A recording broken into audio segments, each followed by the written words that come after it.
Scientific ವಾಸ್ತುವಿದ್ Dushyant ಕಾರ್ಯಕ್ರಮಕ್ಕೆ ಸ್ವಾಗತ. ಇವತ್ತು ನಮ್ಮ ಜೊತೆ ಇದ್ದಾರೆ ಖ್ಯಾತ ವಾಸ್ತು ತಜ್ಞರಾದ ಡಾಕ್ಟರ್ ದುಷ್ಯಂತ್ ಕಾರ್ಯಕ್ರಮಕ್ಕೆ ಸ್ವಾಗತ. ಲಿವಿಂಗ್ ಏರಿಯಾ, ಬೆಡ್ರೂಮ್ ಹಾಗೆ ಕಿಚನ್ ಇವೆಲ್ಲದಕ್ಕೂ ಎಷ್ಟು ಮಹತ್ವ ಕೊಡ್ತಾರೆ ಅಷ್ಟು ಮಹತ್ವವನ್ನು ಸ್ನಾನಗೃಹ ಮತ್ತು ಶೌಚಾಲಯಕ್ಕೆ ಕೊಡೋದಿಲ್ಲ. ಯಾಕಿರ್ಬೋದು? ಯಾವ ರೀತಿ ಹೇಳ್ತಿದ್ದೀರಾ ನೀವು ಇದನ್ನು? ಅಂದರೆ ಪರ್ಟಿಕ್ಯುಲರ್ ಆಗಿ ಅಗ್ನಿ ಮೂಲೆಯಲ್ಲಿ ಆಗ್ನೇಯ ದಿಕ್ಕಲ್ಲೇ ಅಡುಗೆ ಮನೆ ಬರಬೇಕು ಅಂತ ಹೇಳ್ತಾರೆ. ನೈಋತ್ಯ ದಿಕ್ಕಲ್ಲೇ ಎಲ್ರಿಗೂ ಗೊತ್ತಿರೋ ಹಾಗೆ ಮಾಸ್ಟರ್ ಬೆಡ್ರೂಮ್ ಅಂತ ಹೇಳ್ತಾರೆ. ಬಾತ್ರೂಮ್ಗೆ ಪರ್ಟಿಕ್ಯುಲರ್ ಜಾಗ ಇರೋದಿಲ್ಲ, ವಾಯುಮೂಲೆಯಲ್ಲಿ ಕೆಳಗೆ ಹಾಕ್ತಾರೆ. ಮೇಡಮ್, ಈಗಿರೋ ಕಾಮನ್ ಸೆನ್ಸ್ ವಾಸ್ತುವಲ್ಲಿ ಜನರು ವಾಯುಮೂಲೆಯಲ್ಲಿ ಬಾತ್ರೂಮ್ ಮಾಡ್ತಿದ್ದಾರೆ. ನಿಮಗೆ ಗೊತ್ತಿದೆಯೋ ನಿರ್ದಿಷ್ಟವಾದ ಜಾಗ ಯಾವುದು? ವಾಯುಮೂಲೆಯನ್ನು ಬಳಸ್ತಿದ್ದಾರೆ ಮೇಡಮ್. ನಿರ್ದಿಷ್ಟವಾದ ಜಾಗ ಅಂತ ನೀವು ಕೇಳಿದ್ರೆ ಕಾಂಟ್ರವರ್ಷಿಯಲ್ ಸ್ಟೇಟ್ಮೆಂಟ್ ನಾನು ಕೊಡಬೇಕಾಗುತ್ತೆ. ವಾಸ್ತು ಪ್ರಕಾರ ಮನೆಯೊಳಗೆ ಬಾತ್ರೂಮೇ ಇರಬಾರ್ದು ಮೇಡಮ್. ಇವಾಗ ಆಧುನಿಕ ಅದನ್ನು ಮೀರಿರೋದ್ರಿಂದ ಈಗಿರುವಂಥ ಭೂಗೋಳ ಪರಿಸರ, ಜನಸಂಖ್ಯೆಯ ಅಸ್ತವ್ಯಸ್ತ ಮತ್ತು ಆಧುನಿಕ ದಿನಚರಿಯಲ್ಲಿ ಮನೆಯಲ್ಲಿ ಅಡುಗೆ ಮನೆಗೆ ಎಷ್ಟು ವಾಸ್ತುತ್ವ ಕೊಡ್ತೀರಾ? ಬೆಡ್ರೂಮ್ ಇರಲಿ ಬಿಡಲಿ, ಸ್ಟುಡಿಯೋ ರೂಮ್ ಥರ ಮಾಡಿ ಕಂಪಲ್ಸರಿ ಒಂದು ಟಾಯ್ಲೆಟ್ಟು, ಒಂದು ಸ್ನಾನದ ಕೋಣೆ, ಅದರೊಳಗೆ ಒಂದು ವಾಶ್ ಬೇಸಿನು ಜನಕ್ಕೆ ಬೇಕೇ ಬೇಕು ಮೇಡಮ್. ಹಾಗಾಗಿ ಸಾಧ್ಯವಾದಷ್ಟು ವಾಯುಮೂಲೆಯಲ್ಲಿ ಬಾತ್ರೂಮನ್ನು ಕೂರಿಸ್ಲಿಕ್ಕೆ ಪ್ರಯತ್ನಪಟ್ಟು ಯಶಸ್ಸಿದ್ದಾರೆ. ಕೆಲವರು ಅಡುಗೆ ಮನೆ ಇರೋ ಜಾಗದಲ್ಲಿ ಬಾತ್ರೂಮನ್ನು ಕೂರಿಸಿ ಕನ್ಫ್ಯೂಸ್ ಮಾಡಿ ಅಸ್ತವ್ಯಸ್ತ ಮಾಡಿದ್ದಾರೆ. ಹಾಗಾಗಿ ನೀವು ಹೇಳ್ತಿರೋ ಅಂಥ ಒಂದು ವಾಸ್ತುವಿನ ಕಗ್ಗೊಲೆ ಈ ಒಂದು ಬಾತ್ರೂಮಿಂದ ಆಗ್ತಿದೆ ಮೇಡಮ್. ವಾಸ್ತುವಿನ ಕಗ್ಗೊಲೆ ಆಗಿದೆ ಮೇಡಮ್.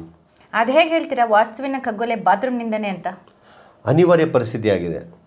ಈಗ ಭೂಗೋಳಿಕ ಪರಿಸರ ಮತ್ತು ಜನಸಂಖ್ಯೆಯ ಒಂದು ಅಸ್ತವ್ಯಸ್ತ ಇರುವಂಥದ್ದು, ಹಾಗೆ ಇರುವಂಥ ನಗರಿಗಳಲ್ಲಿರುವಂಥ ವ್ಯಾಕುಲ್ಯತೆಯ ದಿನಚರಿಗಳು. ಈ ದಿನಚರಿಯಲ್ಲಿ ಪ್ರತಿಯೊಂದು ರೂಮ್ಗೆ ಒಂದು ಸಿಂಗಲ್ ಬೆಡ್ರೂಮ್, ಬ್ಯಾಚುಲರ್ ರೂಮ್ ಸಹ ಅಟ್ಯಾಚ್ ಬಾತ್ರೂಮ್ನ ಅಪೇಕ್ಷೆ ಇದೆ ಮೇಡಮ್. ಹಾಗಾಗಿ ಬಾತ್ರೂಮನ್ನು ತಂದು ಮನೆಯ ವಿನ್ಯಾಸ ಕಗ್ಗೊಲೆ ಆಗಿದೆ ಮೇಡಮ್. ಬಾತ್ರೂಮನ್ನು ಅನಿವಾರ್ಯದಿಂದ ಪರಿಸ್ಥಿತಿ ಮನೆಯಲ್ಲಿ ಸಂಪೂರ್ಣ ಅಸ್ತವ್ಯಸ್ತ ಆಗ್ತಿದೆ. ಸ್ಪಷ್ಟವಾಗಿ ಹೇಳಬೇಕಂದ್ರೆ ಬಾತ್ರೂಮು, ಟಾಯ್ಲೆಟ್ಟು ಮನೆಯೊಳಗೆ ಇರಬಾರ್ದು ಮೇಡಮ್. ಹಾಗಾಗಿ ಆದಷ್ಟು ದೂರ ಇದ್ದರೆ ಶುಚಿತ್ವಕ್ಕೆ ಒಳ್ಳೆಯದು ಅಂತ ಹೇಳ್ತಾರೆ. ಇದು ಇಲ್ಲದೇ ಇರೋದಕ್ಕೋಸ್ಕರ ಅವರು ನೀರಿನ ಟ್ಯಾಂಕ್ ಕೆಳಗೆ ಮಾಡ್ತಾರೆ. ಲೇಬರ್ ಶೆಡ್ ಅಂತ ಹೇಳೋ ಜಾಗದಲ್ಲಿ ಬಾತ್ರೂಮನ್ನ ಹೊರಗೆ ಕೊಟ್ಬಿಟ್ಟು ನಿಮಗೆ ರಾಂಗ್ ದಿಕ್ಕಿಗಿಟ್ಟು ಅವ್ರಿಗೋಸ್ಕರ ವ್ಯವಸ್ಥೆ ಮಾಡಿದಾಗ ಅದನ್ನು ಎಲ್ಲಂದ್ರಲ್ಲಿ ಬಾತ್ರೂಮ್ ಕೂರಿಸಿದಾಗ ಕಗ್ಗೊಲೆ ಖಂಡಿತ ಆಗುತ್ತೆ ಮೇಡಮ್. ಒಂದು ದೇಹಕ್ಕೆ ಬೇಕಾಗುವಂಥ ರಕ್ತಗಳು ಚಂದನ ವ್ಯತ್ಯಾಸನ ಹೆಚ್ಚು ಕಮ್ಮಿ ಆದಾಗ ನಿಮಗೆ ಜೋಮ್ ಹಿಡಿಯುವಂಥದ್ದು, ಇಲ್ಲ ಸ್ತಬ್ಧ ಆಗೋದು ಪರಿಸ್ಥಿತಿಯಾಗಿ ಮನೆಗೂ ಪ್ರಕರಣಗಳು, ವೇವ್ಸು ಮತ್ತು ವೈಬ್ರೇಷನ್ಸ್ ಅಂತ ಹೇಳ್ತಾರಲ್ಲ, ಅದರಿಂದ ಹೆಚ್ಚು ಕಮ್ಮಿ ಆಗೋದ್ರಿಂದ ಖಂಡಿತ ಮೇಡಮ್ ಕಗ್ಗೊಲೆ ಆಗಿದೆ ಬಾತ್ರೂಮಿಂದ ಮೇಡಮ್. ಇಡಲೇಬೇಕಾದಂಥ ಅನಿವಾರ್ಯ ಇವಾಗಿದೆ ನಗರೀಕರಣ ಆಗಿರೋದ್ರಿಂದ. ಯಾವ ಪರ್ಟಿಕ್ಯುಲರ್ ಜಾಗದಲ್ಲಿ ಇಡಬೇಕು? ಇಡಬೇಕಾಗಿರೋ ಸ್ಪಾಟು ವಾಯುಮೂಲೆಯಲ್ಲಿ ಮಾಡ್ಕೊಬೋದು ಮೇಡಮ್. ವಾಯುಮೂಲೆಯಲ್ಲಿ ದಕ್ಷಿಣಕ್ಕೆ ಮುಖ ಮಾಡಿ ಕಮೋಡ್ ಕೂರಿಸ್ಕೊಳೋದು, ಮತ್ತು ಶುಚಿತ್ವಕ್ಕೆ ಕೊಳಾಯಿಗಳನ್ನು ವಾಸ್ತು ಪ್ರಕಾರ ನನ್ನ ಒಂದು ರೀಲ್ಸಲ್ಲಿ ಏನು ಹೇಳ್ತಿದ್ದೇನೆ ಆ ಥರ ಇಟ್ಕೊಂಡ್ರೆ ವಾಯು ಪ್ರಕಾರ ಓಕೆ. ಒಂದು ಕಾಲದಲ್ಲಿ ದೂರದಲ್ಲಿ ಪಾಯ್ಖಾನೆ ಇರ್ತಿತ್ತು, ಟಾಯ್ಲೆಟ್ಗೆ ದೂರ ಹೋಗ್ತಿತ್ತು, ಮನೆಯೊಳಗೆ ಅಡುಗೆ ಮಾಡ್ತಿದ್ರು. ಇವತ್ತು ನಿಮಗೆ ಎಲ್ಲ ಟೇಕ್ ಅವೇ ಪಾರ್ಸಲ್ಸು ಮನೆಗೆ ಬರ್ತಾರೋದ್ರಿಂದ ಹೊರಗಡೆಯಿಂದ ಊಟ ತಂದು ತಿಂತಾರೆ, ಮನೆಯೊಳಗೆ ಲೆಟ್ರಿನ್ ಮಾಡ್ತಾರೆ.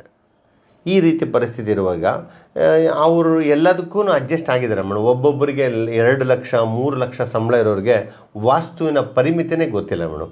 ಇವಾಗ ನೀವು ಹೇಳಿದಾಗೆ ವಾಯುಮೂಲೆಯಲ್ಲಿ ಇಡಬೇಕು ಅಂತ ಹೇಳಿದ್ರಿ. ಒಂದು ವೇಳೆ ವಾಯುಮೂಲೆಯಲ್ಲಿ ಇರೋದಿಲ್ಲ, ಶೌಚಾಲಯ, ಸ್ನಾನಗೃಹ ನೈಋತ್ಯ ಅಥವಾ ಆಗ್ನೇಯ ದಿಕ್ಕಲ್ಲಿರುತ್ತೆ, ಇದ್ರೆ ಯಾವ ರೀತಿಯ ಸಮಸ್ಯೆಗಳನ್ನ ಎದುರಿಸಬೇಕಾಗುತ್ತೆ? ನೀವು ನೈಋತ್ಯದಲ್ಲಿ ಅಂದರೆ ಮಾಸ್ಟರ್ ಬೆಡ್ರೂಮ್ ಜಾಗದಲ್ಲಿ ಇರೋದು ಅಂತ ಹೇಳ್ತೀರಾ? ನೈಋತ್ಯ ಭಾಗದಲ್ಲಿ ಆಗೋದ್ರಿಂದ ಶೀತದ ಕಾಯಿಲೆಗಳು, ಮನೆಯಲ್ಲಿ ಕೋಲ್ಡ್ ಆಗೋದು, ಚಿಕ್ಕ ಮಕ್ಕಳಿಗೆ ಕೋಲ್ಡ್ ಆಗ್ಬೋದು, ಇಲ್ಲ ಮನೆಯಲ್ಲಿ ನಿಮ್ಮ ಗೃಹಿಣಿಯರಿಗೆ ಶೀತ ಆಗೋದು, ಗಂಡಸಿಗೆ ಕೋಲ್ಡು ಮೈಗ್ರೇನ್ ಆಗೋದು, ಮತ್ತು ಯಾವಾಗೂ ಕೋಲ್ಡಲ್ಲೇ ಇರ್ತಾರೆ, ಒಂಥರ ಐಸ್ ಕ್ಯಾಂಡಿ ಆದಂಗೆ ಹಾಕ್ತಾರೆ. ಹಾಗಾಗಿ ಭೂಮಿ ತತ್ವ ಮೇಡಮ್, ಅದು ನೈಋತ್ಯ. ಭೂಮಿ ತತ್ವದಲ್ಲಿ ಶೀತ ತಂದಲ್ಲಿ ಇಟ್ಟರೆ ತಪ್ಪಾಗುತ್ತೆ ಮೇಡಮ್. ಜೊತೆಗೆ ನೀವು ಗ್ಯಾಸ್ ಗೀಸರ್ ಇಡ್ತೀರಾ, ಮನೆಯಲ್ಲಿ ಸಾಂಕ್ರಾಮಿಕ ಕಾಯಿಲೆಗಳು ಬರ್ತವೆ, ಅಥವಾ ಹೀಟ್ರನ್ನೇ ಇಡ್ತೀರಾ, ಅಲ್ಲಿ ಇಡಬಾರ್ದು ಮೇಡಮ್. ಮಲಗುವಂಥ ಜಾಗದಲ್ಲಿ ಲೆಟ್ರಿನ್ ಮಾಡಬಾರ್ದು, ಸ್ನಾನ ಮಾಡಬಾರ್ದು. ಶೌಚಾಲಯ ಮತ್ತು ಆರೋಗ್ಯಕ್ಕೆ ಏನು ಸಂಬಂಧ? ಶುದ್ಧ ಅಶುದ್ಧವೇ ಸಂಬಂಧ ಮೇಡಮ್. ಶುದ್ಧತೆ ಇರಬೇಕು ಅಂದರೆ ಶುಚಿತ್ವ ಆಗಬೇಕು. ಶುಚಿತ್ವ ಆಗಬೇಕಂದ್ರೆ ದೇಹದಲ್ಲಿರುವಂಥ 22 ಫೀಟು ಟಾಯ್ಲೆಟ್ಟು ಆಚೆ ಹೋಗಬೇಕು ಮೇಡಮ್. ಆಚೆ ಹೋಗ್ಬೇಕಂದ್ರೆ ಸಂಪೂರ್ಣವಾಗಿ ಆ ದಿಕ್ಕಿಗೆ ನೀವು ಪ್ರಭಾವ ಇದ್ದಾಗ ಮೋಷನ್ ಕೂಡ ಸಮಾಧಾನದಲ್ಲಾಗುತ್ತೆ ಮೇಡಮ್. ಕಿಚನ್ನಲ್ಲೂ ಬಾತ್ರೂಮ್ ಇರುತ್ತೆ, ಹಾಗೂ ಅಟ್ಯಾಚ್ ಬಾತ್ರೂಮ್ ಅಂತ ಇವಾಗ ಎಲ್ಲರ ಮನೆಯಲ್ಲೂ ಇರುತ್ತೆ. ಇದರಿಂದ ಆಗುವಂತಹ ದುಷ್ಪರಿಣಾಮಗಳು ಯಾವುದು? ಕಿಚನ್ ಬಳಿ ಬಾತ್ರೂಮ್ ಇಡೋದ್ರಿಂದ ಅಡುಗೆ ಮಾಡುವವರೆಗೂ ನೋವಾಗುತ್ತೆ, ಒಂದು ಸ್ವಲ್ಪ ಅಸಹ್ಯ ಅನ್ನೋ ಭಾವನೆ ಇರುತ್ತೆ. ಬೆಡ್ರೂಮ್ ಪಕ್ಕದಲ್ಲಿ ಬಾತ್ರೂಮ್ ಇರೋದರಿಂದ ಬಾತ್ರೂಮಲ್ಲಿರುವಂಥ ನೀರಿನ ಕೊಳಾಯಿಗಳು ಮೇಲೆ ಮನೆಯ ಆರ್ಥಿಕ ಪರಿಸ್ಥಿತಿ, ಮನೆಯ ವ್ಯಾಪಾರ, ಮನೆಯ ಗಂಡಸಿನ ಒಂದು ಆರ್ಥಿಕ ವೃದ್ಧಿ ಮೇಲೆ ದುಷ್ಪರಿಣಾಮಗಳು ಬೀಳುತ್ತೆ ಮೇಡಮ್. ಶೌಚಾಲಯದಲ್ಲಿ ಕೊಳಾಯಿಗಳು ಮತ್ತು ಕಮೋಡ್ ಯಾವ ದಿಕ್ಕಿನಲ್ಲಿರಬೇಕು? ಮೇಡಮ್, ಶೌಚಾಲಯದಲ್ಲಿ ಕಮೋಡುಗಳು ಸೂರ್ಯನ ಉದಯಕ್ಕೆ ಮುಖ ಮಾಡಿ ಅಥವಾ ಸೂರ್ಯಾಸ್ತಕ್ಕೆ ಮುಖ ಮಾಡಿ ಇರಬಾರ್ದು. ಇದನ್ನು ಗಮನಿಸ್ಕೊಂಡ್ರೆ ಆಯಿತು. ಸ್ನಾನಗೃಹದಿಂದ ಹೊರ ಹೋಗುವ ನೀರು ಒಳಚರಂಡಿ ಯಾವ ದಿಕ್ಕಿನಲ್ಲಿರಬೇಕು? ಈಶಾನ್ಯದ ಕಡೆ ಬಾತ್ರೂಮ್ನಲ್ಲಾಗಲಿ ಶೌಚಾಲಯದಲ್ಲಾಗಲಿ ಗಟರ್, ನ್ಯಾನಿ ಡ್ರಾಪ್, ಗಲ್ಲಿ ಡ್ರಾಪ್ ನೀರು ಹರಿದು ಅದರೊಳಗೆ ಬಿದ್ದು ಹೊರಗಡೆ ಹೋದರೆ ಆಯಿತು ಮೇಡಮ್. ಗೀಸರ್ ಮತ್ತು ಶವರ್ ಇಡುವಂತಹ ದಿಕ್ಕು ಯಾವುದು ಬಾತ್ರೂಮಲ್ಲಿ? ಬಾತ್ರೂಮ್ನಲ್ಲಿ ವಾಯು ದಿಕ್ಕೆಯಲ್ಲೇ ಬಾತ್ರೂಮ್ ಬಂದಾಗ ನಾವು ಉತ್ತರ ವಾಯುವ್ಯದಲ್ಲಿ ಗೀಸರ್ನ ಹಾಕಿಕೊಳ್ಳಬಹುದು. ಗೀಸರ್ನ ಟ್ಯಾಪ್ ಆಗಲಿ ಕೊಳಾಯಿಗಳು ನಾರ್ತ್ ವಾಲಲ್ಲಿ ಇದ್ದರೆ ಉತ್ತಮ. ಅದೇ ರೀತಿ ಮಾಸ್ಟರ್ ಬೆಡ್ರೂಮಿನ ಅಗ್ನಿಮೂಲೆಯಲ್ಲಿ ನಿಮಗೆ ಬಾತ್ರೂಮ್ನಲ್ಲಿ ಗೀಸರ್ ಹಾಕಬೇಕಂದ್ರೆ ಪೂರ್ವ ಆಗ್ನೇಯ, ಈಸ್ಟರ್ನ್ ಸೌತ್ ಈಸ್ಟರ್ನಲ್ಲಿ ಗೀಸರ್ನ ಹಾಕೊಬೋದು. ಮತ್ತು ಅದರ ಟ್ಯಾಪ್ ಅಥವಾ ವಾಲ್ ಮಿಕ್ಸ್ಚರ್ಸ್ ಕೂಡ ಈಸ್ಟ್ ವಾಲ್ನಲ್ಲಿದ್ದರೆ ಉತ್ತಮ ಮೇಡಮ್. ಶವರ್ ಎಲ್ಲಿರಬೇಕು? ವಾಲ್ ಮಿಕ್ಸ್ಚರ್ ಶವರ್ಸ್ ನೀವು ಕೇಳ್ತಿದ್ದೀರ. ಅಗ್ನಿಮೂಲೆಯಲ್ಲಿ ಅಂದರೆ ಮಾಸ್ಟರ್ ಬೆಡ್ರೂಮ್ ಕಡೆ ಬರುವಂಥ ಬೆಡ್ರೂಮ್ನ ಬಾತ್ರೂಮ್ನಲ್ಲಿ ಅಗ್ನಿಮೂಲೆಯಲ್ಲಿ ಸಾಧ್ಯವಾದಷ್ಟು ಪೂರ್ವದ ಗೋಡೆಯಲ್ಲಿ ಕೊಳಾಯಿಗಳು, ಟ್ಯಾಪ್ಸ್ ಇದ್ದರೆ ಉತ್ತಮ ಸಂಕೇತ ಮತ್ತು ಉತ್ತಮವಾಗಿರ್ತದೆ. ಆನಂದವಾಗಿ ಸ್ನಾನನೂ ಮಾಡ್ಬೋದು ಮೇಡಮ್. ಬಾತ್ರೂಮ್ನಲ್ಲಿ ಕನ್ನಡಿಯನ್ನು ಇಡ್ಬೋದಾ? ಖಂಡಿತ ಇಡ್ಬೋದು ಮೇಡಮ್. ಬಾತ್ರೂಮ್ನಲ್ಲಿ ಉತ್ತರ ದಿಕ್ಕಿಗಾಗಲಿ ಅಥವಾ ಪೂರ್ವ ದಿಕ್ಕಿಗಾಗಲಿ ಗೋಡೆಗಳಲ್ಲಿ ಕನ್ನಡಿನ ಹಾಕ್ಕೊಂಡ್ರೆ ಒಂದು ಶೇವಿಂಗ್ ಮಾಡಲಿಕ್ಕೆ ಇಲ್ಲ ಮುಖ ನೋಡ್ಕೊಳಕ್ಕೆ, ಕ್ರೀಮ್ ಗೀಮ್ ಹಚ್ಕೊಳ್ಳೋಕ್ಕೆ ಮಾಡ್ಕೊಳ್ಳಿಕ್ಕೆ ಅನುಕೂಲ ಆಗುತ್ತೆ ಮೇಡಮ್. ಬಾತ್ರೂಮ್ನಲ್ಲಿರುವ ಬಾಗಿಲುಗಳು ಹೇಗಿರಬೇಕು? ಚೌಕಟ್ಟು ಇರಬೇಕು ಬಾತ್ರೂಮ್ಗೆ. ಮತ್ತು ಬಾತ್ರೂಮ್ಗೆ ಕ್ಲಾಕ್ ವೈಸ್ ಗಡಿಯಾರ ಚಾಲ್ತಿಯಲ್ಲಿ ಬಾಗಿಲು ತೆರೆಯುವುದು ಮತ್ತು ಮುಚ್ಚುವುದು ಇರಬೇಕು. ನೆಲಮಟ್ಟ ಬಾತ್ರೂಮ್ ಯಾವಾಗಲೂ ಎತ್ತರದಲ್ಲಿ ಮಾಡಿರ್ತಾರೆ, ಇದು ವಾಸ್ತುವನ್ನು ಹಾಳು ಮಾಡುತ್ತಾ? ಖಂಡಿತ ಇದು ವಾಸ್ತುವನ್ನು ಹಾಳು ಮಾಡುತ್ತೆ ಮೇಡಮ್. ಕಳೆದ ಬಾರಿ ಒಂದು ಕಾರ್ಯಕ್ರಮದಲ್ಲಿ ನಾನು ಪ್ಲಂಬರ್ಸ್ಗೆ ವಾರ್ನಿಂಗ್ ಮಾಡಿದೆ. ಈಗ ಅದು ಏನಾಗಿದೆ, ವಾಣಿಜ್ಯಕರಣ ಮಾಡಿರೋದ್ರಿಂದ ಹಾರ್ಡ್ವೇರ್ ಅಂಗಡಿಗಳಿಗೆ 4 ಇಂಚು 6 ಇಂಚು ಪೈಪನ್ನು ಇವರು ಮಾರಾಟ ಮಾಡೋದಕ್ಕೋಸ್ಕರ ಈ ಒಂದು 4 ಇಂಚಿನ ಎತ್ತರದಿಂದ 6 ಇಂಚಿನವರೆಗೂ ಬಾತ್ರೂಮಿನನ್ನು ಕಾಂಕ್ರೀಟ್ ಹಾಕಿ ಸಿಂಡರ್ಸ್ ಹಾಕಿ ಹೈಟ್ ಮಾಡ್ತಾರೆ. ಇವರಿಗೆ ಈ ಒಂದು ವಾಸ್ತುವಿನ ಬಗ್ಗೆ ಒಂದು ಚೂರು ಗಮನನೇ ಇಲ್ಲ. ಬಿಲ್ಡಿಂಗ್ ಓನರ್ಸು ವಾಸ್ತು ಪ್ರಕಾರ ಮಾಡಿಸ್ಬೇಕಂದ್ರೆ ಮಾಸ್ಟರ್ ಬೆಡ್ರೂಮು ಮತ್ತು ಬಾತ್ರೂಮು ಒಂದೇ ಮಟ್ಟದಲ್ಲಿದ್ದರೆ ವಾಸ್ತುಗೆ ಸರಿ ಹೋಗುತ್ತೆ ಮೇಡಮ್. ಹಾಗಾಗಿ ಬಾತ್ರೂಮ್ ಎತ್ತರ ಇರಬಾರ್ದು. ಇವರು ವಿನ್ಯಾಸ ಮಾಡುವಂಥ ವಿನ್ಯಾಸಕಾರ ಆರ್ಕಿಟೆಕ್ಟನ್ನ ಮತ್ತು ಪ್ಲಂಬರ್ನ ಹಾಗೂ ಇಂಜಿನಿಯರ್ಸ್ ಜೊತೆ ಡಿಸ್ಕಸ್ ಮಾಡಿ ಸೆಂಟ್ರಿಂಗ್ನವ್ರ ಕೈಲಿ ಹೇಳಿಸಿ ಸಂಕನ್ ಅಂದರೆ ಸ್ವಲ್ಪ ತಗ್ಗು ಮಾಡಿಸಿ ಪೈಪ್ಗಳನ್ನು ಹಾಕಿಸಿದ್ದಲ್ಲಿ ವಾಸ್ತುಗೆ ಅದೊಂದು ಒಂದು ಮಟ್ಟಕ್ಕೆ ದೋಷವನ್ನು ಪರಿಹಾರ ಮಾಡ್ಬೋದು ಮೇಡಮ್. ಸಾಮಾನ್ಯವಾಗಿ ಕಾಲು ಜಾರಿ ಬಾತ್ರೂಮಲ್ಲೇ ಹೆಚ್ಚಾಗಿ ಬೀಳ್ತಾ ಇರ್ತಾರೆ, ಇದು ವಾಸ್ತು ದೋಷದಿಂದನೇ ಆಗುತ್ತಾ? ಖಂಡಿತ ಹೌದು. ಈಗ ವಾಸ್ತು ಪ್ರಕಾರ ದಕ್ಷಿಣ ದಿಕ್ಕನ್ನು ತಗ್ಗು ಮಾಡಬಾರ್ದು, ಪಶ್ಚಿಮ ದಿಕ್ಕನ್ನು ತಗ್ಗು ಮಾಡಬಾರ್ದು. ಡ್ರೈ ಮತ್ತು ವೆಟ್ ಏರಿಯಾ ಅಂತ ಇವರು ಮಾಡ್ತಾರೆ. ಮಾಡುವಾಗ ನೀರಿನ ಅಂಶಗಳು ಇವರು ವಾಸ್ತುಬದ್ಧವಾಗಿ ಏನು ಮಾಡ್ತಾರೆ, ಗೋಡೆ ಎಲ್ಲಿಗೆ ಹತ್ರ ಆಗಿದೆ ಅಲ್ಲಿಗೆ ಗಲ್ಲಿ ಡ್ರಾಪ್, ನ್ಯಾನಿ ಡ್ರಾಪ್ ಅಂದರೆ ಸ್ನಾನ ಮಾಡಿದ್ದ ನೀರು ಹೊರಗಡೆ ಹೋಗುವಂಥ ನೀರಿನ ಒಂದು ವ್ಯವಸ್ಥೆನ ಮಾಡಿದಾಗ ಈ ವಾಸ್ತುವಿನ ದೋಷದಲ್ಲಿ ವಾಟ ಹೆಚ್ಚು ಕಮ್ಮಿ ಆದಾಗ ಈಶಾನ್ಯಕ್ಕೆ ವಾಟ ಇರಬೇಕು, ನಾರ್ತ್ ಈಸ್ಟ್ಗೆ ಡೌನ್ ಇರಬೇಕು. ನಾರ್ತ್ ಈಸ್ಟಲ್ಲೇ ಡೌನ್ ಇದ್ದಾಗ ನೀರು ಕೂಡ ನಾರ್ತ್ ಈಸ್ಟ್ ಬಂದಿರುವಾಗ ವಾಸ್ತು ಇರುತ್ತೆ. ಯಾಗ ಇವರು ಉಲ್ಟಾ ಮಾಡ್ತಾರೆ, ಆ ಒಂದು ಅಪಘಾತಗಳು ಹೆಚ್ಚಾದಾಗ ಅವು ಹಾಸ್ಪಿಟ್ಲಿಗೆ ಕರ್ಕೊಂಡೋಗ ದೊಡ್ಡ ದುರಂತ ಆಗಿ ಪ್ರಾಣ ಹೋಗೋ ಥರನೂ ಆಗುತ್ತೆ ಮೇಡಮ್. ಈ ವಾಸ್ತುವಿನಲ್ಲಿ ಈ ಬಾತ್ರೂಮ್ ನಾನು ಹೇಳ್ದಂಗೆ ಕಗ್ಗೊಲೆ ಮಾಡ್ತಿದ್ದೆ ಮೇಡಮ್. ನಿಜವಾಗೂ ಅದು ನಿಜ ಮೇಡಮ್. ಅದು ಬಾತ್ರೂಮ್ನಲ್ಲಿ ಆಗುವಂತಹ ಎಲ್ಲ ದುರಂತಗಳಿಗೆ ವಾಸ್ತುದೋಷನೇ ಕಾರಣನಾ? ಹೌದು ಮೇಡಮ್. ಈಗ ನೀವು ಮೀಡಿಯಾಸಲ್ಲಿ ನೋಡ್ತಿರ್ತೀರ, ಎಲೆಕ್ಟ್ರಿಕಲ್ ಶಾರ್ಟ್ ಸರ್ಕ್ಯೂಟ್ ಆಗಿ ಅಲ್ಲೇ ಮೃತಪಟ್ಟಿರ್ತಾರೆ. ಸ್ನಾನ ಮಾಡುವಾಗೆ ನಗ್ನವಾಗಿ ಅವರು ಸುಟ್ಟೋಗಿ ಕರ್ಕಲಾಗೋ ಥರ ಪರಿಸ್ಥಿತಿ ಆಗಿರುತ್ತೆ. ಗ್ಯಾಸ್ ಲೀಕೇಜಸ್ ಕೂಡ ಆಗಿರುತ್ತೆ. ಇದೆಲ್ಲ ವಾಸ್ತುವಿನಲ್ಲಿ ಸ್ಥಾನ ಪಲ್ಲಟಗಳಾಗೋದ್ರಿಂದ, ಒಂದು ಗ್ಯಾಸ್ ಗೀಸರ್ನ ನಿಷಿದ್ಧವಾದ ಜಾಗದಲ್ಲಿ ಹಾಕೋದ್ರಿಂದ ಅಥವಾ ಒಂದು ಎಲೆಕ್ಟ್ರಿಕಲ್ ಶಾರ್ಟ್ ಸರ್ಕ್ಯೂಟ್ನ ನಿಷಿದ್ಧವಾದ ಹಾಕಬಾರದ ಜಾಗದಿಂದ ಹಾಕೋದ್ರಿಂದ ದುರಂತಗಳಾಗ್ತವೆ.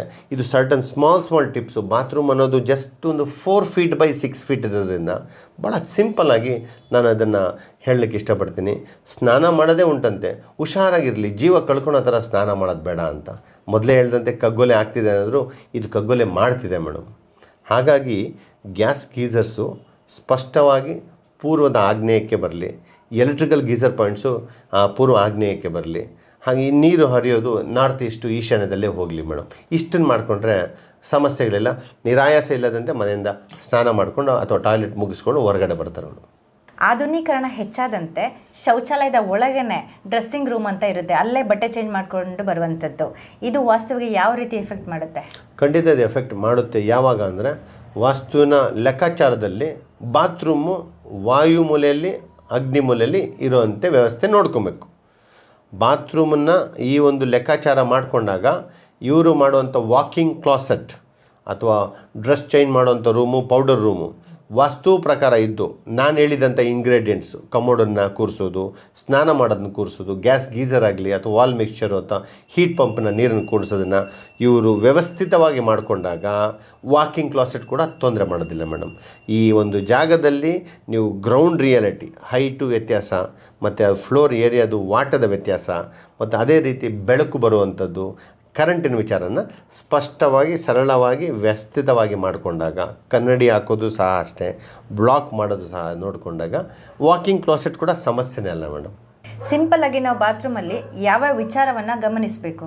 ಬಾತ್ರೂಮ್ ಯಾವ ದಿಕ್ಕಿನಲ್ಲಿದೆ ಅಂತ ಫಸ್ಟು ಗಮನಿಸಬೇಕು. ಬಾತ್ರೂಮಲ್ಲಿ ನಿಂತ್ಕೊಂಡು 4 ದಿಕ್ಕಿನಲ್ಲಿ ಪೂರ್ವಕ್ಕೆ ಮುಖ ಮಾಡಬೇಕು. ಪೂರ್ವದಕ್ಕೆ ಮುಖ ಮಾಡಿ ನಿಂತು ನೋಡಿದಾಗ ಪೂರ್ವ ದಿಕ್ಕಿನಲ್ಲಿ ನಿಂತಾಗ ನಮಗೆ ಬಲಗಡೆ ಅಗ್ನಿ ಮೂಲೆಯಲ್ಲಿ ಕಮೋಡ್ ಇದೆಯಾ, ಇಲ್ಲ ಸೆಕೆಂಡ್ ಆಪ್ಷನ್ ವಾಯು ಮೂಲೆಯಲ್ಲಿ ಕಮೋಡ್ ಇದೆಯಾ ಅನ್ನೋದು ಗುರುತಿಸ್ಕೊಬೇಕು. ಮತ್ತು ವಾಲ್ ಮಿಕ್ಸ್ಚರ್ ಸ್ನಾನ ಮಾಡೋದು ಪೂರ್ವದ ಗೋಡೆಯಲ್ಲಿ ಇದೆಯಾ ಅಥವಾ ಉತ್ತರದ ಗೋಡೆಯಲ್ಲಿ ಇದೆಯಾ, ವಾಲ್ ಮಿಕ್ಸ್ಚರ್ ಟ್ಯಾಪ್ಸು ಬಿಸಿನೀರು ತಣ್ಣೀರು ಬರುವಂಥದ್ದು ಇದೆಯಾ ಅಂತ ಕನ್ಫರ್ಮ್ ಮಾಡ್ಕೊಬೇಕು. ಕನ್ನಡಿ ಉತ್ತರ ದಿಕ್ಕಿಗಿದೆಯಾ, ನಾರ್ತ್ ವಾಲ್ಗಿದೆಯಾ, ಪೂರ್ವ ದಿಕ್ಕಿಗಿದೆಯಾ, ಈಸ್ಟ್ ವಾಲ್ಗಿದೆಯಾ ಅಂತ ಕನ್ನಡಿ ಚೆಕ್ ಮಾಡಬೇಕು. ಬಾತ್ರೂಮ್ಗೆ ಹತ್ಕೊಂಡು ಹೋಗಬಾರ್ದು. ಹಾಗೂ ಬಾತ್ರೂಮ್ನಲ್ಲಿ ಗೀಸರು ಪೂರ್ವ ಆಗ್ನೇಯದಲ್ಲಿ ಇದೆಯಾ, ಕಮೋಡ್ ಇರುವಂಥ ಜಾಗದಲ್ಲಿ ಕಮೋಡ್ ಉತ್ತರಕ್ಕೆ ಮುಖ ಮಾಡಿದರೆ ಅದರ ಮೇಲೆ ಗೀಸರ್ ಇದೆಯಾ ಅಂತ ಇಷ್ಟು ಮೇನ್ ಇಂಗ್ರೀಡಿಯೆಂಟ್ಸು. ಮತ್ತು ನೀರು ಯಾವ ದಿಕ್ಕಿಗೆ ಹರಿತದೆ, ಒಂದು ಲೋಟ ನೀರು ಹಚ್ಚಿದ್ರೆ ನೀರು ಹರಿಯೋದು, ಇಷ್ಟನ್ನು ಗಮನಿಸ್ಕೊಂಡ್ರೆ ನೀವು ಒಬ್ಬ ವಾಸ್ತು ಸಲಹೆಗಾರ ಆಗ್ತೀರಾ ಮೇಡಮ್. ಇಷ್ಟನ್ನು ಕನ್ಫರ್ಮೇಷನ್ ಮಾಡಿಕೊಂಡ್ರೆ ಆಯಿತು ಮೇಡಮ್. ಮಾಸ್ಟರ್ ಬೆಡ್ರೂಮ್ನಲ್ಲಿ ಇರುವಂತಹ ಅಟ್ಯಾಚ್ ಬಾತ್ರೂಮ್ ಪಕ್ಕದಲ್ಲಿ ಹೊರಗಡೆ ವಾಷಿಂಗ್ ಮಿಷಿನ್ ಇರುತ್ತಲ್ಲ, ಇದು ನ್ಯಾಯನಾ? ಮಾಸ್ಟರ್ ಬೆಡ್ರೂಮ್ನಲ್ಲಿ ಭೂಮಿ ತತ್ವ ಇರಬೇಕು. ಮೊದಲಿಗೆ ಹೇಳಿದಂತೆ ಮಾಸ್ಟರ್ ಬೆಡ್ರೂಮ್ ಬಂದು ಸೌತ್ ವೆಸ್ಟ್ ಕಾರ್ನರಲ್ಲಿ ಬರುತ್ತೆ. ನೈಋತ್ಯ ಭಾಗದಲ್ಲಿ ದಕ್ಷಿಣಕ್ಕಾಗಲಿ ಪಶ್ಚಿಮಕ್ಕಾಗಲಿ ಉತ್ತರಕ್ಕಾಗಲಿ ಪೂರ್ವಕ್ಕಾಗಲಿ ಕೊಳಾಯಿಗಳ ಒಂದು ಸರಮಾಲೆಗಳಾಗಲಿ ಟ್ಯಾಪ್ಸ್ನ ಒಂದು ಕನೆಕ್ಷನ್ಸ್ ಇರಬಾರ್ದು. ಟ್ಯಾಪ್ ಡೆಲಿವರಿ ಕನೆಕ್ಷನ್ಸ್ ಇರಬಾರ್ದು. ಟ್ಯಾಪು ಡೆಲಿವರಿ ಬೀಳುವಂಥ ಕನೆಕ್ಷನ್ಸ್ ಇರಬಾರ್ದು. ಮಾಸ್ಟರ್ ಬೆಡ್ರೂಮಲ್ಲಿಗೆ ಸೌತ್ ಈಸ್ಟ್ ಕಾರ್ನರಲ್ಲಿ ಕಿಚನ್ ಟಾಯ್ಲೆಟ್ ಇರೋದ್ರಿಂದ ಅದರಿಂದ ಹೊರಗಡೆ ಬಂದಿರೋಂಥ ಒಂದು ಟ್ಯಾಪನ್ನು ನೀವು ಸೌತ್ ವೆಸ್ಟ್ ಕಾರ್ನರಲ್ಲಿ ಟ್ಯಾಪ್ ಹಾಕಿದ್ರೆ ಮನೆಯಲ್ಲಿ ಕ್ಯಾನ್ಸರ್ ರಿಲೇಟೆಡ್ ಇಶ್ಯೂಸನ್ನು ಅಥವಾ ಕಾಯಿಲೆ ರಿಲೇಟೆಡ್ ಇಶ್ಯೂಸನ್ನು, ಮನೆಯಲ್ಲಿ ಭೂಮಿ ತತ್ವದ ಮೇಲೆ ನೀರು ತತ್ವನ ಇನ್ಫ್ಲುಯೆನ್ಸ್ ಮಾಡುವಂಥ ಕಾಯಿಲೆಗಳು ಖಂಡಿತ ಮನೆಗೆ ಬರುತ್ತೆ. ಅದು ತಪ್ಪು. ವಾಷಿಂಗ್ ಮಿಷನ್ನ ಸಾಧ್ಯವಾದಷ್ಟು ವಾಯುಮೂಲೆಗೆ ಅಗ್ನಿ ಮೂಲೆಗೆ ವಾಸ್ತು ಪ್ರಕಾರ ಇಟ್ಕೊಳಕ್ಕೆ ಉತ್ತಮವಾದ ಒಂದು ಸಲಹೆಯನ್ನು ಇಟ್ಕೊಬೇಕು ಹೊರತು ಬೆಡ್ರೂಮಲ್ಲಿ ಮಲ್ಕೊಳ್ಳೋಂಥ ಜಾಗದಲ್ಲಿ ವಾಷಿಂಗ್ ಮಿಷಿನ್ ಇಟ್ಕೊಳೋದು ತಪ್ಪು. ಮನೆಯವ್ರಿಗೆ ಅಂತ ಇವಾಗ ಅಟ್ಯಾಚ್ ಬಾತ್ರೂಮ್ ಮಾಡ್ಕೊಂಡಿರ್ತಾರೆ, ಹೊರಗಡೆಯಿಂದ ಬಂದವ್ರಿಗೆ ಜನರಲ್ ಟಾಯ್ಲೆಟ್ ಅಂತ ಹೊರಗಡೆ ಯಾವ ದಿಕ್ಕಲ್ಲಿ ಮಾಡಬೇಕು? ನೋಡಿ, ವಿಶಾಲವಾದ ಮನಸ್ಸಿದ್ದರೆ, ವಾಸ್ತುವನ್ನು ಅಳವಡಿಸುವಂಥ ಮನೋಭಾವ ಇದ್ದರೆ ಖಂಡಿತವಾಗಿ ಮನೆ ಸುತ್ತಲೂ 4 ದಿಕ್ಕಿಗೆ ಜಾಗವನ್ನು ಇಟ್ಕೊಳ್ಳಿ. ಜಾಗ ಇಟ್ಕೊಂಡಾಗ ಸಾಧ್ಯವಾದಷ್ಟು ವಾಯು ದಿಕ್ಕಿಗೆ ಟಾಯ್ಲೆಟನ್ನು ಮಾಡಿಕೊಂಡ್ರೆ ತುಂಬ ಉತ್ತಮ. ಟಾಯ್ಲೆಟ್ ಅಂದರೆ ಕಮೋಡನ್ನು ಇಟ್ಕೊಳ್ಳೋಂಥ ಜಾಗ, ಸ್ನಾನದ ಕೋಣೆ ಬೇರೆ ಇರುತ್ತೆ, ಟಾಯ್ಲೆಟ್ಟು ಬೇರೆ ಇರುತ್ತೆ. ಹಾಗಾಗಿ ಟಾಯ್ಲೆಟನ್ನು ವಾಯುಮೂಲೆಯಲ್ಲಿ ಇಟ್ಕೊಳ್ಳಿ. ಟಾಯ್ಲೆಟನ್ನು ವಾಯುಮೂಲೆ ಇಟ್ಕೊಂಡಾಗ ನೀವು ಅಪ್ಪಿ ತಪ್ಪಿಯೂ ಸಹ ಬೆಂಕಿ ಹಂಡೆ ಒಲೆಯನ್ನು ವಾಯುಮೂಲೆಯಲ್ಲಿ ಇಟ್ಕೊಳಕ್ಕೆ ಹೋಗಬೇಡಿ. ಟಾಯ್ಲೆಟ್ ಬಗ್ಗೆ ಹೇಳಿದ್ರಿ, ಟಾಯ್ಲೆಟ್ ವಾಯುಮೂಲೆಯಲ್ಲಿ ಇರಬೇಕಂತ. ಬಾತ್ರೂಮ್ ಆದರೆ ಎಲ್ಲಿಡಬೇಕು? ಸ್ನಾನಗೃಹದ ಬಗ್ಗೆ ಅಂತ ಹೇಳಿದ್ರೆ ಸಾಧ್ಯವಾದಷ್ಟು ವಿಶಾಲ ಮನಸ್ಸಿದೆ ಅಂತ ಮೊದಲೇ ಕೇಳ್ಕೊಂಡಿದ್ದೀನಿ. ಪೂರ್ವದ ಆಗ್ನೇಯ ಭಾಗದಲ್ಲಿ ಅಂಡೆ ಒಲೆಯನ್ನು ಹಾಕ್ಕೊಳ್ಳಿ. ಮನೆಯೊಳಗೆ ಬೆಂಕಿ ಒಂದು ಕಡೆ ಇರುತ್ತೆ, ಅಂಡೆ ಒಲೆ ಪೂರ್ವ ಆಗ್ನೇಯ ಮನೆ ಹೊರಗಡೆ ನಿಮ್ಮ ಜಾಗದಲ್ಲಿ ಇರುತ್ತೆ. ಬೆಂಕಿನ ಕಾಯಿಸ್ದಂಗೆ ಆಗುತ್ತೆ. ಎಲ್ಲೋ ಒಂದು ಸೂತಕಕ್ಕೆ ಹೋಗಿ ಬರ್ತಾರೆ, ಯಾವುದೋ ಒಂದು ಕಾರ್ಯಗಳಿಗೆ ಹೋಗಿ ಬಂದಾಗ ಶುಚಿತ್ವಕ್ಕೆ ಮನೆ ಹೊರಗಡೆ ಸ್ನಾನ ಮಾಡಿಕೊಂಡು ಕಾಲು ತೊಳ್ಕೊಂಡು ಒಳಗೆ ಬರೋದೇ ಒಂದು ಶುಚಿತ್ವ ಅನ್ನೋದು ಹೇಳ್ತಾರೆ. ಅದನ್ನು ಪರಿಪಾಲನೆ ಮಾಡಿದ್ರು. ಸಿಂಪಲ್ ಮೇಡಮ್, ವಾಸ್ತು ಅಂದರೆ ಸಿಂಪಲ್ಲು, ಜಾಸ್ತಿ ಕಾಂಪ್ಲಿಕೇಶನ್ ಇಲ್ಲ. ಹಾಗಾಗಿ ಮನೆಯೊಳಗೆ ಅಡುಗೆ ಮಾಡ್ಕೊಂಡು ತಿನ್ನಬೇಕು, ಟಾಯ್ಲೆಟನ್ನು ಹೊರಗಡೆ ಹೋಗಬೇಕು ಅನ್ನೋದೇ ಮೂಲ ಉದ್ದೇಶ ಮೇಡಮ್. ನಾರ್ತ್ ಈಸ್ಟ್ ಕಾರ್ನರಲ್ಲಿ ಟಾಯ್ಲೆಟ್ ಇದ್ದರೆ ಉತ್ತಮನ ಸರ್? ನೋಡಿ ಮೇಡಮ್, ನಾರ್ತ್ ಈಸ್ಟ್ ಕಾರ್ನರು, ಈಶಾನ್ಯ ಭಾಗದಲ್ಲಿ ನೀವೆಲ್ಲ ತಿಳ್ಕೊಂಡಂಗೆ ಉತ್ತರ ಮತ್ತು ಪೂರ್ವ ಸೇರೋ ಜಾಗದಲ್ಲಿ ಬಾತ್ರೂಮ್ ಇದ್ದರೆ ತಪ್ಪೇ ಇಲ್ಲ.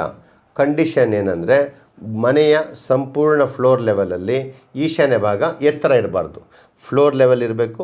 ಅಲ್ಲಿ ಕಮೋಡನ್ನು ಅಗ್ನಿಮೂಲೆಯಲ್ಲಾಗಲಿ ವಾಯುಮೂಲೆಯಲ್ಲಿ ಕೂರಿಸ್ಕೊಳ್ಳಿ, ಟ್ಯಾಪನ್ನು ಉತ್ತರ ದಿಕ್ಕಿಗಾಗಲಿ ಪೂರ್ವ ದಿಕ್ಕಿಗೆಲ್ಲ ಹಾಕ್ಕೊಳ್ಳಿ, ನೀರಿನ ವಾಟವನ್ನು ಈಶಾನ್ಯಕ್ಕೆ ಹೋಗಿಸಲಿ, ಗೀಝರ್ನ ಸಾಧ್ಯವಾದಷ್ಟು ನೀವು ಅವಾಯ್ಡ್ ಮಾಡಿ. ಮತ್ತು ಸೋಲಾರ್ ಕನೆಕ್ಷನ್ ಇದ್ದರೆ ಕಿಟಕಿಗಳು ಬಾಗಿಲುಗಳು ಅದಕ್ಕೆ ಅಚ್ಚುಕಟ್ಟಾಗಿ ಮಾಡಿಕೊಂಡ್ರೆ ತೊಂದರೆನೇ ಇಲ್ಲ ಮೇಡಮ್. ನಾರ್ತ್ ಈಸ್ಟ್ ಕಾರ್ನರಲ್ಲಿ ಬಾತ್ರೂಮ್ ಇರೋದು ತಪ್ಪೇ ಇಲ್ಲ ಮೇಡಮ್. ಇದಾಗಿತ್ತು ಇವತ್ತಿನ ಕಾರ್ಯಕ್ರಮ. ಬಾತ್ರೂಮ್ ಬಗ್ಗೆ ಎಷ್ಟೊಂದು ಮಾಹಿತಿಗಳನ್ನು ದುಷ್ಯಂತ್ ಅವರು ತಿಳಿಸ್ಕೊಟ್ಟಿದ್ದಾರೆ. ಬಾತ್ರೂಮ್ ಬಗ್ಗೆ ಅಥವಾ ಮನೆಗೆ ಸಂಬಂಧಪಟ್ಟಂತಹ ಯಾವುದೇ ವಾಸ್ತು ರಿಲೇಟೆಡ್ ವಿಷಯ ಇದ್ದರೂ ಕೆಳಗಿರೋ ನಂಬರ್ಗೆ ಕರೆ ಮಾಡಿ ಹೆಚ್ಚಿನ ಮಾಹಿತಿಯನ್ನು ಅವರಿಂದನೇ ಪಡ್ಕೊಳ್ಳಿ. ಧನ್ಯವಾದಗಳು.